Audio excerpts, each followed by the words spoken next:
আজ হোটেল বেঙ্গালাইছে কাল চাল জ্বালিয়ে দিব পরে আর রান্না করো আমি হামু না আমি আপনারা আইবেন না কার কাছে কমে ও রাইতে এসে বলতেছে যে মিজান কই ভাই বাসায় চলে গেছে। সে বলতেছে যে আমার চান্দা দিচ্ছে গো চান্দা কয় হাজার কয় 50,000। আমি তো চান্দা না কি এটা মিজানের সাথে বললেন, আমার সাথে বললে লাভ নাই। সে এক পর্যায়ে আমার ভ্যান গাড়িতে আমি শুয়েছিলাম সেই কালার জয়রা আমার চাইনা নামাই রয়েছে।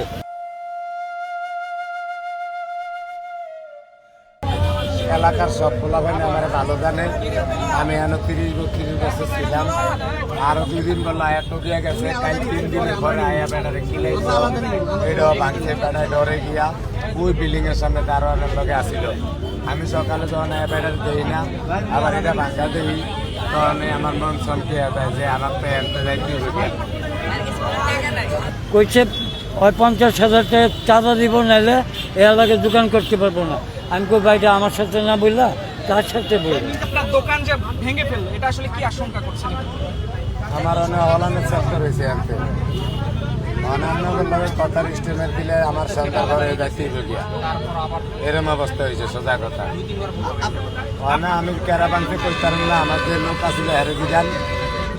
আমার কথা হয়েছে আমার আপনারা টুকে হাইবেন না যদি হোটেল না থাকে রাইতে এমন আছে আগুন জ্বালিয়ে দিব পরে আর আমারে পাইবেন না। আমি চাইতেছি আপনারা যখন আইছেন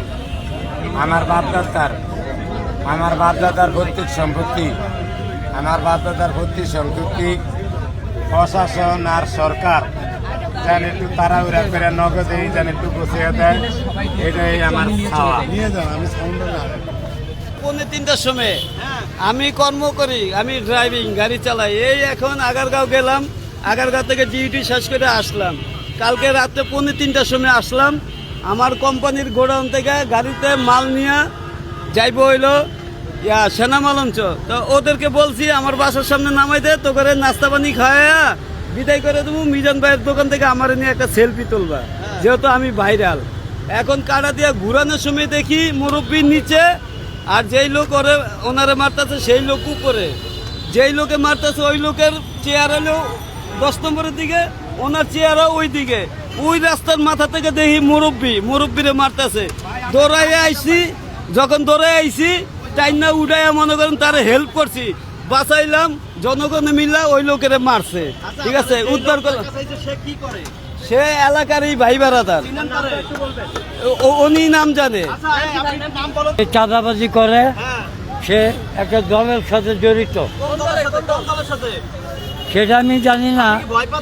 না আমি আমার বলতেছে এই বাইরে রয়েছে কি মিজান কোথায়? আমি কই ভাই বাসায় চলে আসছে। আরেকদিন পরশুদিন মেঘ বৃষ্টির সময় আমার লোক বহুত কথা কইছে, আমি কথা বলি নাই। ওই দিনও কথা কইতে গেলে মারামারি হইতো, আমি অবশ্য তার সাথে কথা বলি নাই। সে এক পর্যায়ে আমার কালকে দৌড়ে বসছে, আমিও তার দৌড়ে বসছি। ওই 50,000 টাকা চাঁদা দিব, নাইলে এ এলাকায় দোকান করতে পারবো না। আচ্ছা, একটা বিষয় বলবেন, এই যে আপনার দোকান ভাঙলো, এত ইউটিউবাররা আসছে, সবকিছু মিলে আসলে আপনার এই দোকান বা এই ব্যবসা থাকবে কিনা কি মনে হচ্ছে আপনার? আমার মনে হয় আপনারাও আমার হাইবেন না, আমিও মনে হয় এটা থাকবো না। অনেক মানুষের নজর হয়ে গেছে। আমি আগেও কইছি যে বাদামালয় আমার সহ্য করতে পারে না। আমার কথা হয়েছে আমার মনে হয় এনে থাকতে দিব না, আমার এনে থাকতে দেখ নাহলে না দেখ কোনো সমস্যা নাই। আমি আমার 12 মাসে 13 ব্যবসা, এটা দিয়ে আপনারা আমার চিনছেন। আমি চাই আমার বাপদাদার ভৌতিক সম্পত্তি আপনারা আমার হিসে থাকতে আমার লইয়া দিবেন, এটাই হিসাবে চাওয়া। কারণ আমার হোটেল বাইকে দিলে আপনারা রাখবেন না, করে টিয়া দিও আত্মার উপরে অবস্থা আইয়েন আপনারা। এলাকা আমি চাই আমার বাপদাদার সম্পত্তি যেন দ্রুত বাংলাদেশ সরকার প্রশাসন যেন লইয়া দেয়, এটাই আমার চাওয়া। আর আমার হোটেল বাইকে লাইলে আপনারা আইবেন না, আপনাদের টুকি আহমো না, শহরের সুযোগ পেব না। এলাকা আমি এটা কইয়া দিছি, এটাই আমার চাওয়া। আমি বাইরে যাচ্ছি না কি এর প্রতি আমার 10টি এর লোভ নাই। আমি চাই আমার বাপদাদার ভৌতিক সম্পত্তি পিটুক পাই, এটাই আমি চাই। আওয়ামী লীগের প্রভাবশালী লোকের লেগে আমি লইতে পারি না। আমি 10-12 লাখ টাকা খরচ করে ওই কথা আমি জাগাইতে পারি না। মানে আবশ্যে যেটা জায়গা উঠছে, আবশ্যে যেটা হইতে আছে। মানে আমার আজ হোটেল বেঙ্গালাইছে কাল চাল জ্বালিয়ে দিব, পরে আর আমনে করো আমি হামু না, আমিও আমনে আইবেন না। কার কাছে কমে এলিকে আমার আগেই আবেদন। রাইতে যখন দোয়ান ভাঙছে আমি এনে থাকলে আমার কি এত এটা বুঝিনি আপনি। দোয়ানটা যখন রাত্রে আয়া ভাঙ্গা হয়েছে, আমি তো রাত 10টা-12টা পর্যন্ত আলু ভেজ কুড়ি, তখন যদি আয়া হিসে দিয়া হুন্ডা দিয়া কা করিয়া মাথা ভাই একটা দেয়, আমার আর আপনারা হাইবেন, আমিও আর হামু না। আমি মইরা গেল আমার বাপদাদার সম্পত্তি আমার ফুলা ফেটে রিটার্ন বা এটাই আবার সর্বশেষ চাওয়া। আমি অসুস্থ শরীর নিয়ে এলো দোয়ানদারি করি কিলি গিয়া। আমি জানি যে আপনারা দোয়ানটা খুললে আপনারা আবার হিসে আইবেন, নাইলে আইবেন না।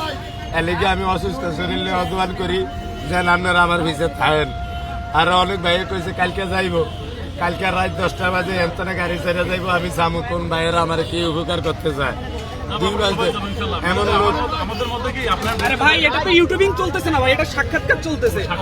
তাইলে আপনি সরেন, আমি ওখান থেকে সরেন। চাইছি যে কোন কোন সাংবাদিক ভাইয়েরা আমার লগে যায়, আল্লাহ বাঁচাইলে কালকে রাত 10টা বাজে এটা পরীক্ষা করা হইব কোন কোন ভাইয়েরা আমার যায়। অনেক ভাই আছে মনে হয় 70 দিন না 72 দিন আমার বাইরে জানাইছে, 72 দিনই আইছে। আর কালকে দেখুন কোন ভাই আমার লগে সানপুর যাওয়ানোর লেগে যায়। আপনাকে চাইরে নাও কেউ খরচ হইব না, আমার গাড়ির তো আমি করে দেবো আল্লাহ বাঁচাইলে। আচ্ছা একটি শেষ কথা বলবেন, আপনি বারবার পেটে হাত দিচ্ছেন, আপনার পেট ব্যথা করতেছে মানে ভাই, এখনো কি খান নাই নাকি খেতে পাচ্ছেন না, একটু বলবেন। খানাও খাই না, এমনও ঘাটটা ঘাটা করে দিলে যায়, খুব খারাপ লাগতে আছে। দোয়ানটা বন্ধ দিকে আমি চাইছিলাম সব কিছু দাম গিয়া, আমি রয়েছি, নাইলে যে অবস্থা দেখছি আমি যাইতাম গিয়া। হ্যাঁ ওরে যাইতে যদি আবার আগুন জ্বালিয়ে দেয়, অনেক কিছু ভাইটা চিনতে আমি আইজা দোয়ানটা করছি অসুস্থ শরীর লিয়া, পেট ব্যথা ভাল লাগে না। রাইতে দোয়ানটা ভরা দিয়ে দিলে কাইলে আবার আইবেন, বসি আর আইবেন না।